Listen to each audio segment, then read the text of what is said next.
যোৰহাট জিলাৰ উপকণ্ঠৰ উত্তৰ পশ্চিম যোৰহাটৰ এলেংমৰাত সংঘটিত হৈছে এক বিধ্বংসী অগ্নিকাণ্ড। দুখনকৈ ব্যৱসায়িক প্ৰতিষ্ঠান ভস্মীভূত হয় উক্ত অগ্নিকাণ্ডত। জানিব পৰা মতে এলেংমৰা ধন্তি হাৰ্ডৱেৰ আৰু এখন গ্ৰছাৰী দোকানত নিশা প্ৰায় 2 বজাত অগ্নিকাণ্ডৰ সূত্ৰপাত হোৱাৰ লগতে দুইখন ব্যৱসায়িক প্ৰতিষ্ঠান নিমিষতে ভস্মীভূত হয়। এই ঘটনা প্ৰতিষ্ঠানৰ গৰাকীয়ে প্ৰত্যক্ষ কৰি চিঞৰ বাখৰ কৰাৰ স্থানীয় লোক সমবেত হৈ জুই নিৰ্বাপন কৰাৰ চেষ্টা কৰাৰ লগতে অগ্নি নিৰ্বাপক বাহিনীক খবৰ দিয়াত ঘটনাস্থলীত অগ্নি নিৰ্বাপক বাহিনীৰ দল উপস্থিত হৈ জুই নিৰ্বাপন কৰে। কিন্তু অগ্নি নিৰ্বাপক বাহিনী উপস্থিত হোৱাৰ পূৰ্বেই ব্যৱসায়িক প্ৰতিষ্ঠানৰ প্ৰায় 30 লক্ষাধিক টকাৰ সামগ্ৰী জুইত জাহ যায়।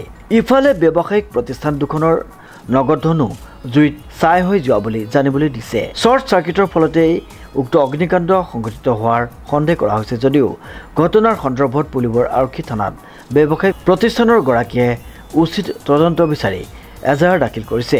পুৱতি নিশা সংঘটিত উক্ত অগ্নিকাণ্ডৰ ঘটনাই সমগ্ৰ অঞ্চলতে সৃষ্টি কৰিছে তীব্ৰ চাঞ্চল্য। প্ৰশান্ত গায়নৰ ৰিপৰ্ট, নিউজ নাও।